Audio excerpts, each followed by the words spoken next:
क्या किसी गांव की जमीन पर अचानक से वक्फ का दावा हो सकता है? और क्या गैर मुस्लिम भी वक्फ बोर्ड में बैठकर फैसले लेंगे?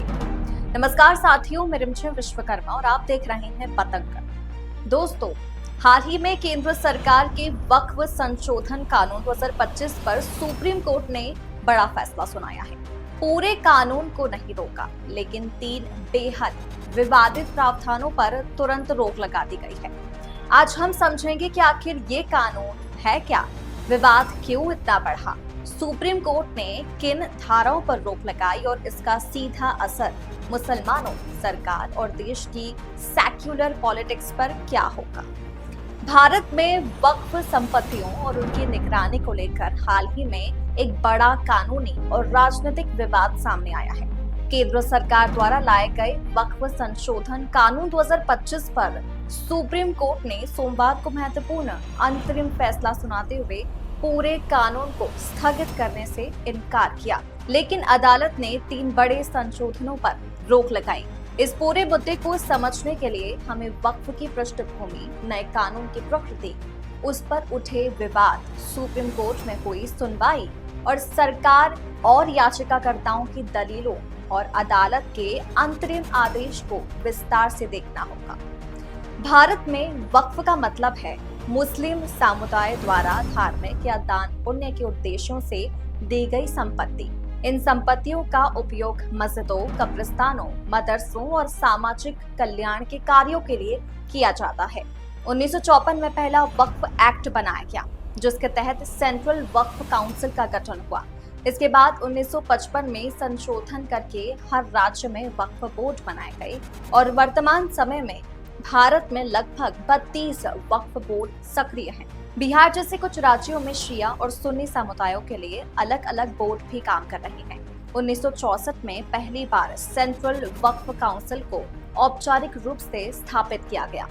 पिछले 7 दशकों से वक्फ संपत्तियों का पंजीकरण, देखरेख और प्रबंधन कानून के तहत होता आया है, लेकिन समय समय पर वक्फ बोर्डों पर जमीन हड़पने और अनुचित दावे करने के आरोप लगते रहे हैं, खासकर उन मामलों में जहां निजी या सरकारी जमीन पर वक्फ बोर्ड का दावा हुआ। इन्हीं विवादों को आधार बनाकर केंद्र सरकार ने अप्रैल 2025 में वक्फ कानून में संशोधन किया। ये बिल लोकसभा में 288 सांसदों के समर्थन और 232 सांसदों के विरोध में पारित हुआ और 5 अप्रैल 2025 को राष्ट्रपति द्रौपदी मुर्मू ने इसे मंजूरी देकर कानून बना दिया।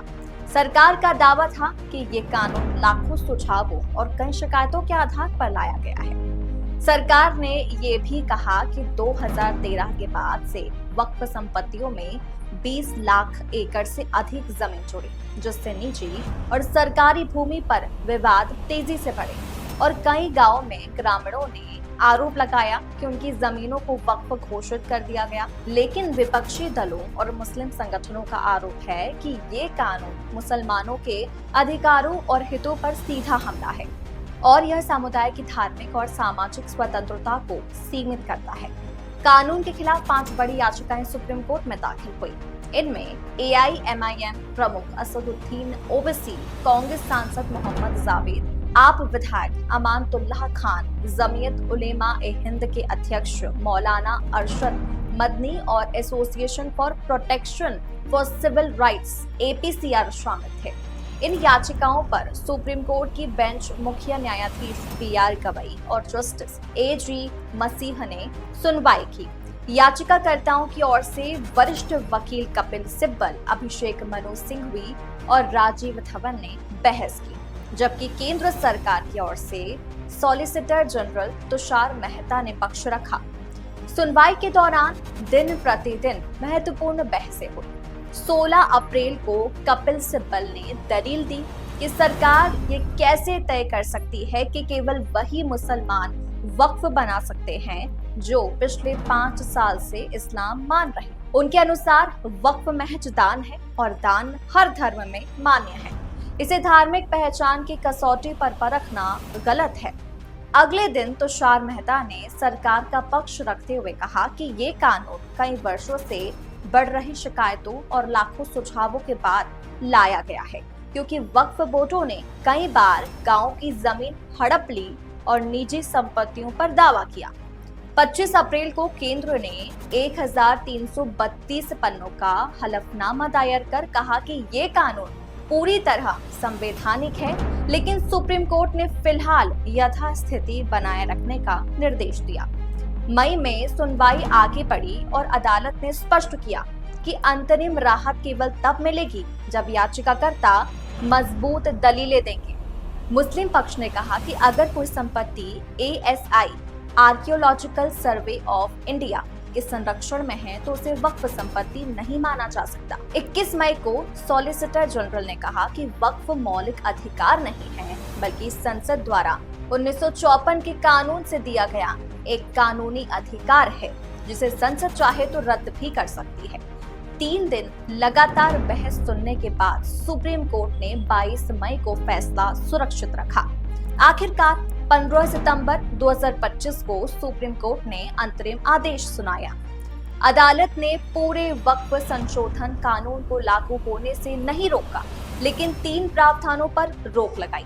पहला, धारा 9, जिसमें वक्फ बोर्ड और केंद्रीय वक्फ परिषद में गैर मुस्लिम सदस्यों की नियुक्ति का प्रावधान था। नए कानून के अनुसार गैर मुस्लिम सदस्य 3 से अधिक नहीं हो सकते, लेकिन अदालत ने कहा कि गैर मुस्लिमों की नियुक्ति पर रोक नहीं है, पर जहां तक संभव हो मुस्लिम ही पदेन सदस्य हो। दूसरा, धारा 3(1)(r), जिसमें वक्फ बनाने के लिए कम से कम 5 साल से मुसलमान होना जरूरी बताया गया था। सुप्रीम कोर्ट ने इस प्रावधान पर रोक लगाई और कहा कि सरकार पहले स्पष्ट नियम बनाए। तीसरा, धारा 3C(2)(3)(4), जिसके तहत किसी संपत्ति को वक्फ मानने से पहले कलेक्टर की रिपोर्ट अनिवार्य थी। सुप्रीम कोर्ट ने इस प्रावधान पर रोक लगाई और कहा कि सरकार पहले स्पष्ट नियम बनाए। तीसरा, धारा 3C(2)(3)(4), जिसके तहत किसी संपत्ति को वक्फ मानने से पहले कलेक्टर की रिपोर्ट अनिवार्य थी। अदालत ने कहा कि कलेक्टर को यह अधिकार देना कि वह तय करे जमीन वक्फ है या सरकारी सेपरेशन ऑफ पावर्स के खिलाफ है। संपत्ति का स्वामित्व केवल वक्फ ट्रिब्यूनल या न्यायालय तय करेंगे, ना कि कोई प्रशासनिक अधिकारी। सरकार ने अपनी दलीलों में कहा कि यह संशोधन अनुसूचित जनजातियों की जमीन की सुरक्षा, निजी संपत्तियों के विवादों को सुलझाने और जमीन हड़पने की शिकायतों को रोकने के लिए लाए गए हैं। वही याचिकाकर्ताओं की दलील थी कि सरकार गैर न्यायिक प्रक्रिया के जरिए वक्फ संपत्तियों को हड़पना चाहती है और ये कानून सीधे तौर पर मुसलमानों के अधिकारों और उनकी धार्मिक स्वतंत्रता पर हमला है। सुप्रीम कोर्ट ने साफ किया कि किसी कानून पर रोक केवल बेहद दुर्लभ मामलों में लगाई जाती है। अंतिम फैसला आने से पहले अदालत सभी पक्षों की विस्तृत दलीलें सुनेगी।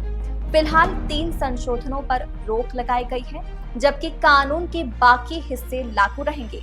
इस प्रकार वक्फ संशोधन कानून 2025 भारत में धर्मनिरपेक्षता, संपत्ति अधिकार और अल्पसंख्यक अधिकारों से जुड़ा एक गंभीर विवाद बन गया है।